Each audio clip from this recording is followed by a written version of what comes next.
નમસ્કાર શ્રોતા મિત્રો, આકાશવાણી અમદાવાદના પ્રાદેશિક સમાચાર વિભાગ દ્વારા પ્રસ્તુત આજના વિશેષ કાર્યક્રમમાં આપનું સ્વાગત છે.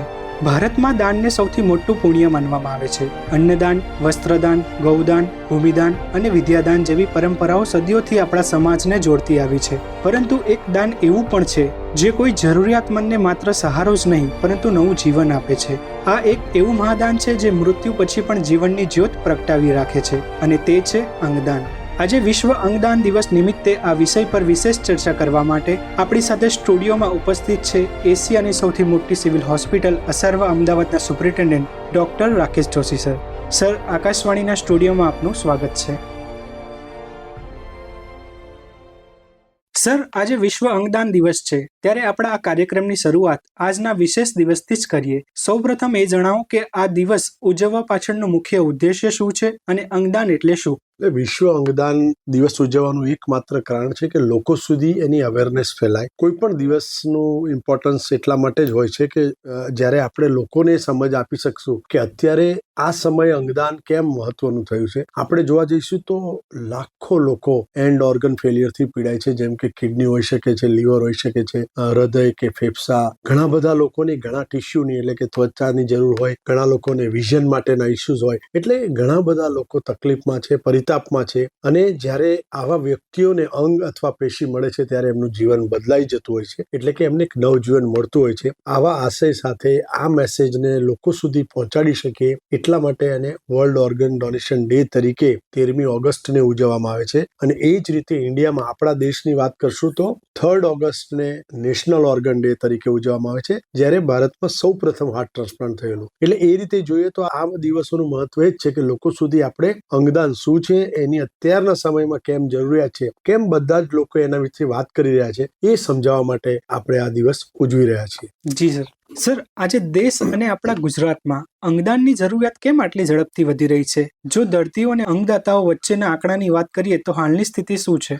ખૂબ મોટો ડિફરન્સ છે. ડિમાન્ડ અને સપ્લાય જો આપણે જોઈએ ને તો ડિમાન્ડની વાત કરીશ ને તો આપણા દેશને 2025ની અંદાજ માનું છું તો લાખો કિડનીની જરૂર હતી. એની સામે જો જ 1000 કિડનીઝ ડોનેશનમાં મળે છે, અને કિડની તો એક જીવિત વ્યક્તિ પણ આપી શકે. એ જ રીતે હજારો લીવરની જરૂર છે, ત્યાં હન્ડ્રેડ્સમાં લીવર મળે છે. એ પણ કોઈ એક લીવરનો ટુકડો કોઈ સ્વજન આપી શકે છે. પરંતુ આપ વિચાર કરો, હૃદય, ફેફસા, સ્વાદુપિંડ, આંખો, બંને હાથ, નાનું આંતરડું, આ અંગો માત્ર ને માત્ર બ્રેઇન-ડેડ ડિક્લેરેશન થાય, પરિવાર સંમતિ આપે તો જ આપણને મળે છે. એટલો મોટો ગેપ છે. તો આ ગેપ પૂરવા માટેનું માત્ર ને માત્ર એક જ સોર્સ એમ કહીશું તો જો દરેકે દરેક વ્યક્તિ આઈસીયુમાં દાખલ એમના પેશન્ટને બ્રેઇન-ડેડ ડિક્લેર કરશે, અને જો પરિવાર સુધી એ સમજ હશે કે અંગદાન કરી શકીએ, અને જો સંમતિ મળશે તો એક વ્યક્તિ બીજા 7 થી 8 વ્યક્તિને નવજીવન આપી શકે. અને એટલા માટે જ એક જીવતા વ્યક્તિએ બીજા જીવતા વ્યક્તિને અંગનું દાન ન કરવું પડે.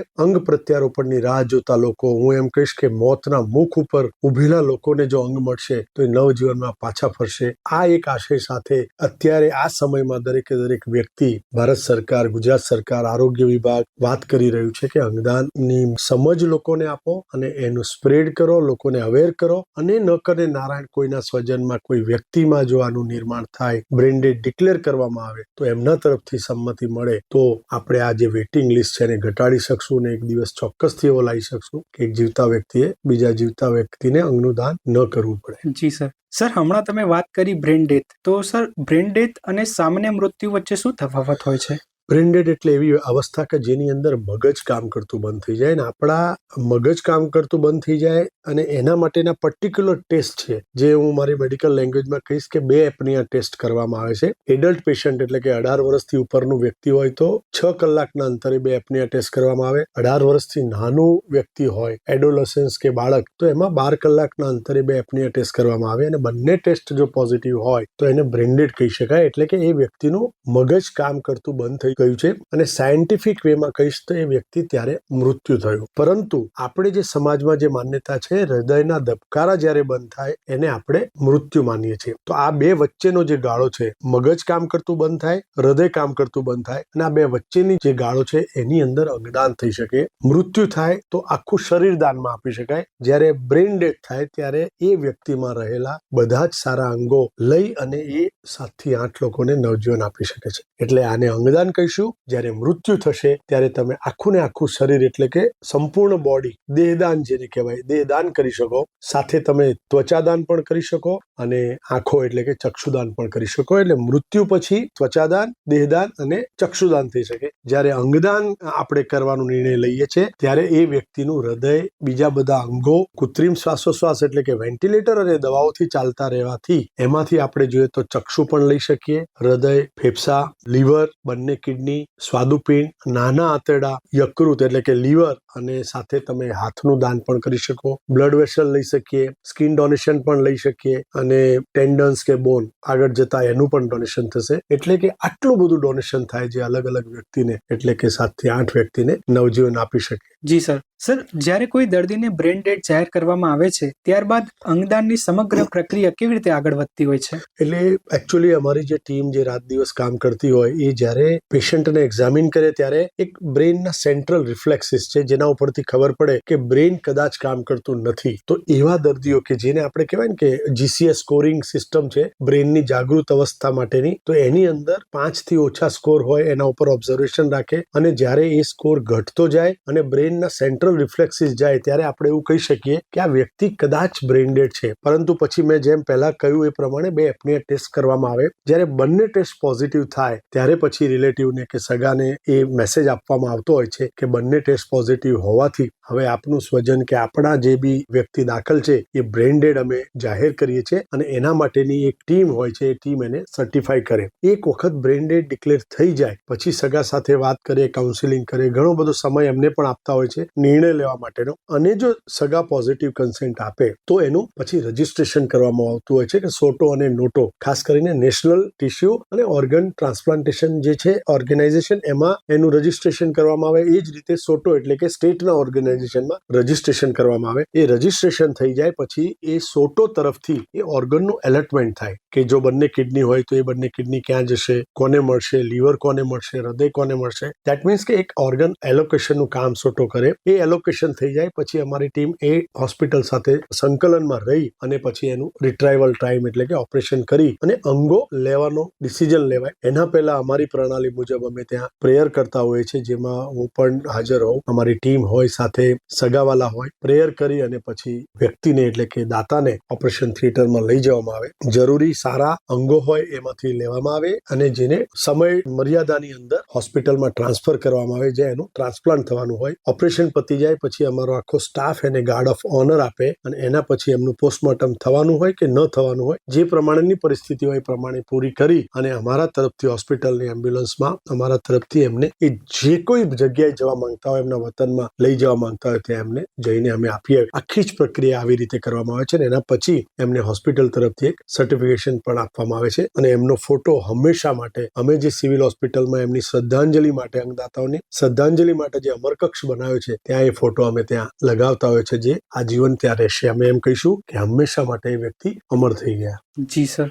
પરિવારની મંજૂરી મળ્યા બાદ મૃતકોના અંગો કાળજીપૂર્વક કાઢવાથી લઈને ગ્રીન કોરિડોર જેવી જરૂરિયાતમંદ દર્દી સુધી પહોંચાડવાની આખી ટાઈમલાઈન એ કેવી રીતે કામ કરે છે? હમણાં તાજેતરમાં વંદે ભારત દ્વારા એક ઓર્ગન ડોનેશન સક્સેસફુલ આપણા રાજ્યમાં કરવામાં આવ્યું, એ અંગે પણ જણાવશો? ખૂબ ખૂબ ગૌરવની વાત છે કદાચ આપણા રાજ્ય માટે અને આ એક નવી દિશા પણ મળી છે એમ પણ કહીશ કે અત્યાર સુધી જે ક્યારેય થયું નથી એ થયું અને એ પણ ગુજરાત રાજ્ય તરફથી. આપણે હંમેશા માનીએ છીએ જ્યારથી મોદી સાહેબ છે ત્યારથી આપણે જોઈ રહ્યા છીએ કે ગુજરાત મોડલ રાજ્ય તરીકે ઘણી બધી એમ કહીશું ને કે આયામોમાં આપણે આગળ છીએ. આ બી એક નવો ચીલો પાડ્યો કહીશું કે નવી શરૂઆત કે એક ગુજરાતની અંદર આ પ્રથમ વખત એવું થયું કે સુરત સિવિલમાંથી ડોનેટેડ હાર્ટ અને સાથે બીજા ઓર્ગન પણ કે જેને વંદે ભારત ટ્રેન મારફતે અમદાવાદ સિવિલ લાવવામાં આવ્યા, અમદાવાદ લાવવામાં આવ્યા અને એ હાર્ટનું ટ્રાન્સપ્લાન્ટેશન UN મહેતામાં થયું. એક મેડિસિટી કેમ્પસ એક સિવિલ હોસ્પિટલના સુપરિન્ટેન્ડન્ટ તરીકે બી ખૂબ પ્રાઉડ ફિલિંગ થાય છે અને સાથે સાથે જે સંકલન કર્યું સુરતની સિવિલ હોસ્પિટલ, ત્યાંનું પોલીસ વિભાગ, રેલવે ડિપાર્ટમેન્ટ, અમદાવાદના પોલીસ ડિપાર્ટમેન્ટ અને અમદાવાદના ડોક્ટર્સ, આ બધાનું જે સંકલન કરીને સમયસર અતિ મોંઘું એમ કહીને કે જેનું કોઈ કિંમત નથી એવું અમૂલ્ય ઓર્ગન જે તે જગ્યા પર એટલે કે હોસ્પિટલ UN મહેતા પહોંચાડી અને એનું સફળ ટ્રાન્સપ્લાન્ટ કરવામાં આવ્યું. ખૂબ જ ગૌરવની વાત છે ને કદાચ એનો શ્રેય દરેકે દરેક ડિપાર્ટમેન્ટને જાય છે. પરંતુ જે આપણે વાત કરીએ એમ ગ્રીન કોરિડોર એટલે કે આપણે જે વ્યક્તિને અંગ આપવાનું છે સામેના વ્યક્તિનો વિચાર કરીએ તો એ એન્ડ ઓર્ગન ફેલિયરથી પીડાય છે કે એની અંદર આઈધર કિડની કામ નથી કરતી, લીવર કે કોઈ પણ અંગ બિલકુલ કામ નથી કરતું, તો એ વ્યક્તિને જ્યારે અંગ મળે અથવા દાનમાં મળેલું જે અંગ એમનામાં ટ્રાન્સપ્લાન્ટ કરવાનું હોય ત્યારે આપણે સૌ સમજીએ છીએ અને બહુ ઇઝીલી સમજી શકીએ છીએ કે ખૂબ સારી કન્ડિશનમાં હોવું જોઈએ. સારામાં સારું અંગ એમને જો દાનમાં મળે અને એનું પ્રત્યારોપણ સફળ રહે તો એ વ્યક્તિને એકચ્યુઅલમાં નવજીવન મળે. આવા આશયથી દરેક અંગના એક જે કહેવાય ને કે કોલ્ડ ઇસ્ચિયમના ટાઈમ ફિક્સ હોય છે. ખાસ કરીને જોવા જઈએ તો સૌથી અગત્યના જે અંગો છે, લીવર, કિડની કોમન છે, એના માટે આપણને સમય મળી રહેતો હોય છે, પરંતુ હૃદય, ફેફસા, નાના આંતરડું અને જો હાથની વાત કરશું તો આ અંગો 4 થી 6 કલાકની અંદર સામેના વ્યક્તિમાં એટલે કે રેસિપિયન્ટમાં ટ્રાન્સપ્લાન્ટ થઈ જવા જોઈએ. આ પ્રક્રિયાને ઝડપથી બનાવવા માટે ગ્રીન કોરિડોર કરવામાં આવે છે, જેનો ખરેખર આમ કહીશું ને કે સલામ છે પોલીસ ડિપાર્ટમેન્ટને કે એ એટલું સરસ સંકલન કરી આપે. પાયલોટ કાર સાથે હું જો સિવિલની વાત કરીશ ને તો જો સિમ્સ હોસ્પિટલ કે કેડી હોસ્પિટલમાં હાર્ટ ટ્રાન્સપ્લાન્ટ કરવા માટે જો લઈ જવાનું હોય તો વિધિન 8 કે 11 મિનિટની અંદર સિવિલથી ત્યાં પહોંચી જાય, 5 મિનિટની અંદર સિવિલથી એરપોર્ટ જાય, જેથી કરીને એ ફ્લાઇટ વાયા કોઈ પણ બીજા સ્ટેટમાં એને પહોંચાડી શકાય. ઘણા બધા હાર્ટ તો યુએન મહેતામાં જતા હોય છે, ત્યાં અમારે ગ્રીન કોરિડોરની જરૂર ન પડે, પરંતુ એટલા માટે ગ્રીન કોરિડોર ખૂબ જ મહત્વનું છે કે આવા અમૂલ્ય અંગો જેની કોઈ કિંમત નથી એવા અંગો સમયસર પહોંચે, સમયસર ટ્રાન્સપ્લાન્ટ થાય અને જેને એ અંગ મળે છે એનો ખરેખર ફાયદો એને થાય અને સારી નોર્મલ લાઈફમાં, પ્રોડક્ટિવ લાઈફમાં પાછો આવી શકે. આશય સાથે આ ગ્રીન કોરિડોર કરવામાં આવે છે. જી સર. સર, તમારા આટલા વર્ષના અનુભવમાં તમને કોઈ હૃદયસ્પર્શી ઘટના યાદ હોય કે જેનાથી તમને લાગ્યું હોય કે અંગદાનથી ખરેખર કોઈ વ્યક્તિનું કે આખા પરિવારનું આખું જીવન બદલાઈ જાય છે? તો અગાઉ તમે વાત કરી હતી જેમ કે રક્ષાબંધને ભાઈ પોતાના બહેન રાખડી બાંધી શકે એવી રીતે સર. ખૂબ બધી સંવેદનશીલ ઘટનાઓ બની છે અને ઘણી બધી વખત આવી ઘટનાઓ થકી જ અમને પણ એક મોટિવેશન મળતું હોય છે. મને આજ પણ યાદ છે અમારું અંગદાન થયેલું એક લોણાવાડાના ગિરીશચંદ્ર જોશીનું. એ પોતે કિડની ડિઝીઝથી પીડાતા હતા, ડાયાલિસિસ ચાલતું હતું અને એમને પણ એવું જ હતું કે જો મને કિડની મળી જાય તો કદાચ મારે આ ડાયાલિસિસમાંથી છુટકારો મળે. એ સમયે એમને બ્રેન હેમરેજ થયું અને એ વખતે જ્યારે થોડી ઘણી પરિસ્થિતિ એમની સુધારા પર આવી ત્યારે એમને તૂટક અક્ષર પર એવું લખેલું કે જો મને કંઈ થાય અથવા હું બ્રેન ડેડ થાઉં તો મારા અંગો દાનમાં આપજો. એ દિવસે અમને એવું લાગ્યું કે પોતે વ્યક્તિ જ્યારે એમ કહીએ ને કે જે તકલીફો એ પોતે સહન કરતા હોય કદાચ બીજો વ્યક્તિ નહીં સમજી શકતો હોય, પરંતુ એમને એવું લાગ્યું કે જો મારું અંગ બીજાને મળશે તો જેવી તકલીફો મને થઈ રહી છે કદાચ એને નહીં થાય, પરિવારને નહીં થાય. એટલે એવું માનીએ છીએ ને કે અંગ માત્ર એક વ્યક્તિને નવજીવન નથી આપતું, પરંતુ આખા પરિવારની ખુશીઓ પાછી લાવે છે, એને પરિતાપમાંથી બહાર કાઢે છે. એટલા માટે ખૂબ યાદ રહી જાય છે. બીજો કિસ્સો પણ કહીશ, ઘણા બધા કિસ્સાઓ છે, પરંતુ હા, જે વખતે ફર્સ્ટ ટાઈમ મુસ્લિમ સમાજમાંથી અંગદાન થયું હતું ત્યારે પણ ખૂબ એક ગૌરવ થયેલો, કેમ કે એ સમજથી નહોતું થતું, એને અમે સમજાવી શક્યા. અને આજે પણ યાદ છે દ્રશ્ય, જ્યારે મેં કહ્યું એ પ્રમાણે રેગ્યુલર બેઝ પર અમે પ્રેયર કરતા હોઈએ છીએ ત્યારે એક તરફ અમારી ટીમ, જે આપણી ડોક્ટરની ટીમ, એ હાથ જોડી અને પ્રાર્થના કરી રહી હતી, જ્યારે બીજી તરફ એમના પરિવારના સભ્યો કલમા પડી રહ્યા હતા. કદાચ એક જ ફ્રેમની અંદર આ બે દ્રશ્યો જોવા મળ્યા ત્યારે એવું લાગ્યું કે ખરેખર આપણે સૌ વ્યક્તિએ કદાચ ધર્મ, જ્ઞાતિને ભૂલી, સોશિયલ ડિસ્ટન્સને ભૂલી અને કોઈ બીજા વ્યક્તિને મદદ કરવાનો વિચાર કરવો જોઈએ. અને જો બધા જ સાથે મળીને આવો વિચાર કરશું તો કદાચ જે વેઇટિંગમાં પડેલા લોકો છે દરેકને અંગ મળી જશે. આખરે તો આપણે કહીએ છીએ ને કે લોહીનો રંગ તો લાલ જ છે. જી સર, ખૂબ સરસ વાત કરી સર આપે. સર, અંગદાન અંગે આપણા સમાજમાં હજુ પણ ઘણી ગેરમાન્યતાઓ છે. ખાસ કરીને એવી માન્યતા કે આ જન્મમાં આપણે અંગદાન કરીશું તો આવતા જન્મમાં એ અંગ વગર જન્મવું પડશે, અથવા અંગદાનથી મૃત શરીર ખંડિત થાય છે અને અંતિમ વિધિમાં પણ અડચણ આવે છે. તો સર, આ અંધશ્રદ્ધા અને ડર વિશે તમે શું કહેશો? તમારી વાત એકદમ સાચી છે. ખૂબ બધા લોકો પહેલા કહેતા હતા કે અમે એવું સાંભળ્યું છે કે જેટલા અંગો તમે લઈ લેશો એટલા અંગ સિવાય વ્યક્તિનો જન્મ થશે. તો અમે એમને સમજાવતા કે તમે ઇમેજિન કરો કે બંને કિડની ના હોય કે બંને કે લીવર ના હોય કે હૃદય ના હોય કે ફેફસા ના હોય તો વ્યક્તિનો જન્મ કેવી રીતે થઈ શકે? પહેલી વાત. બીજી વસ્તુ, શું આપણને ખબર છે કે આપણા મૃત્યુ પછી કયો જન્મ મળવાનો છે? કોઈને નથી ખબર. આ એક માન્યતા છે. આપણે એવું વિચારવું જોઈએ અને આપણી સંસ્કૃતિ, આપણી ગુજરાતી સંસ્કૃતિ પણ એવું કહે છે. આપણને યાદ કરીએ દધીચી ઋષિને પોતાના હાડકા આપીને વજ્ર બનાવેલું ને રાક્ષસો સામે લડવાની શક્તિ પૂરી પાડી હતી. કહેવાનો મતલબ એક દાન કરવાનું, બીજા વ્યક્તિને મદદ કરવાનું આપણા લોહીમાં છે. તો અમે એમને સમજાવીને ઘણા બધા કિસ્સાઓમાં અમે એમાં સફળ રહીએ છીએ. સાથે સાથે એ પણ કહેતા હોઈએ છીએ કે આજે તમે કોઈ વ્યક્તિને અંગ આપશો તો એના જીવનમાં તમારો જે આ વ્યક્તિ છે, જે આપણે નેગેટિવ કન્સેન્ટ મળશે અંગ નહીં ડોનેટ કરીએ તો આ મહામૂલા અંગો, અમૂલ્ય અંગો રાખવા મળી જશે અથવા એને દફનાઈ દેવામાં આવશે. જો એ ડિસિઝન લઈશું તો કોઈના ઘરમાં ખુશીઓ પાછી આવશે અને આપનો આ વ્યક્તિ, આપનો આ સ્વજન હંમેશા માટે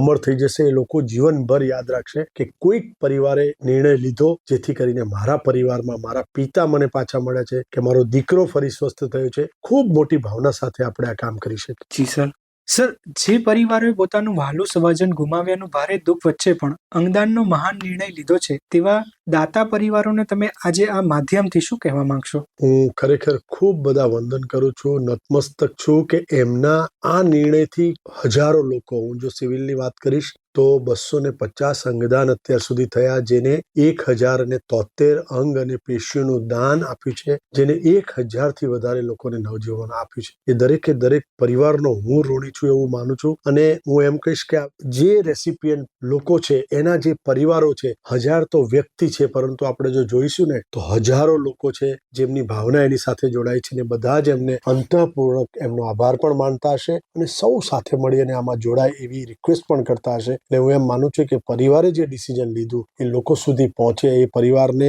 તો અભિનંદનને પાત્ર છે. એ પરિવારના જે સ્વજનોનું એમને દાન કર્યું છે, અમારા અમરકક્ષમાં એમના ફોટા કંડારેલા છે, પરંતુ એમને જે સમાજમાં એક મેસેજ મૂક્યો છે એ ખૂબ મોટી વાત છે, ખૂબ મોટો મેસેજ છે કે આપણે જે સંસ્કૃતિ પ્રમાણે આપણે વિચારીએ છીએ કે એક પોઝિટિવ નિર્ણય લઈ અને અનનોન લોકોને, જેને આપણે જાણતા પણ નથી, પણ એને આપણે જીવન આપી શકીએ છીએ. એટલા માટે જ આપણે હંમેશા કહીએ છીએ કે અંગદાન એ મહાદાન છે, એનાથી ઉપર કોઈ દાન ન હોઈ શકે. જી સર, સિવિલ હોસ્પિટલ દ્વારા અંગદાનને વધુ વેગ આપવા માટે આગામી સમયમાં કયા નવા પ્રોજેક્ટ કે શું તમારી રણનીતિ છે આગળની? સિવિલ હોસ્પિટલની અમારી જે ટીમ છે એ ખૂબ જ ડેડિકેશનથી આ કામ કરી રહી છે. અમે ખૂબ એકબીજાને મોટિવેટ કરી રહ્યા છીએ, કરી શકીએ છીએ. સાથે સાથે સમાજમાં વધારેમાં વધારે અવેરનેસ ફેલાય એના માટે હું એમ કહીશ ને કે અમારી સાથે એનજીઓ જોડાયેલા છે.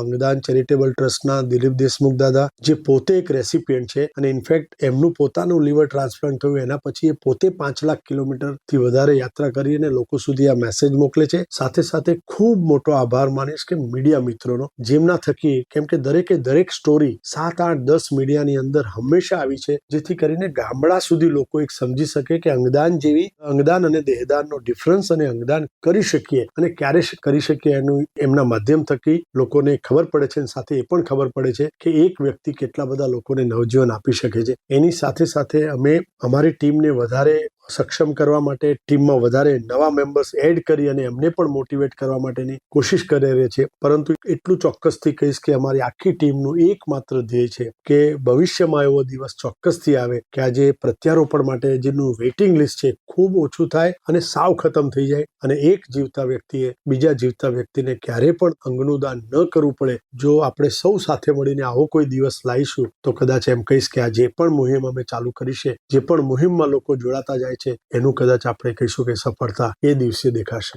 જી સર, કોઈ નાગરિકને અંગદાન માટેની સંકલ્પ લેવો હોય તો ઓનલાઈન કે ઓફલાઈન એની પ્રક્રિયા શું છે? નાગરિકને જો અંગદાન માટેનો સંકલ્પ લેવો હોય એટલે કે પ્લેજ લેવી હોય તો નોટોની વેબસાઇટ પર એમને જવું પડશે. એટલે ઓનલાઈન વેબસાઇટ પર જશો ત્યારે આપને લાગશે કે આપણે ઓર્ગન ડોનર તરીકેની પ્લેજ લેવી છે અને આપ સિલેક્ટ પણ કરી શકશો કે મારે આ ઓર્ગન ડોનેટ કરવા છે. અધરવાઇઝ આપ એ પણ સિલેક્ટ કરી શકો કે બધા જ અંગો મારે દાન કરવા છે. એક વસ્તુ ફરીથી યાદ રાખજો કે પ્લેજ કરવાથી ક્યારેય આપણે બ્રેન્ડેડ થતા નથી, એટલે એવી માન્યતા પણ ન રાખવી. પ્લેજ કરી અને આપણા ફેમિલીને પણ જાણ કરવી કે મેં આ પ્લેજ લીધી છે. બને તો પૂરું ફેમિલીએ સાથે પ્લેજ લેવી, જેથી કરી અને એક રજિસ્ટ્રી જે સેન્ટ્રલ ગવર્મેન્ટ એટલે કે ભારત સરકાર બનાવી રહી છે કે આટલા આપણી પાસે ઓર્ગન ડોનર છે. કદાચ દરેકે દરેક રાજ્યમાં આ પણ એક મોટી મુહિમ ચાલી રહી છે કે લોકોને અવેરનેસ સાથે સાથે પ્લેજ લેવાય, જેથી કરીને ભવિષ્યમાં એક એવી રજિસ્ટ્રી તૈયાર થાય અને જો કોઈ વ્યક્તિ બ્રેન્ડેડ થાય તો ઇમિડિયેટલી આપણને એનો સર્ચમાં મળી જશે કે આ વ્યક્તિએ પ્લેજ લીધી છે. અને પ્લેજ લીધી હશે તો કદાચ એમના પરિવારને સંમતિ આપવામાં ખૂબ આસાની રહેશે અને સાથે સાથે એ પ્રક્રિયા ખૂબ સરળ થઈ જશે. એટલે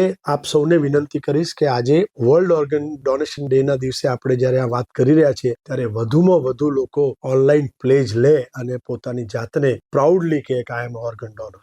જી સર, અંતમાં તમે અમારા શ્રોતાઓને શું સંદેશ આપવા માંગશો?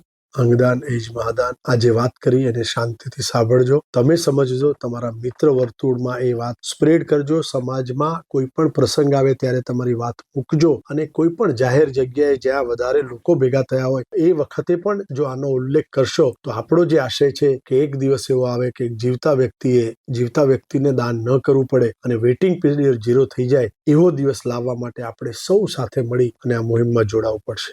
ઓકે સર, આપની વ્યસ્ત દિનચર્યામાંથી સમય કાઢીને આકાશવાણીના સ્ટુડિયોમાં આવવા બદલ અને અંગદાન જેવા અતિ મહત્વ અને સંવેદનશીલ વિષય પર માહિતી આપવા બદલ સર આપનો ખૂબ ખૂબ આભાર.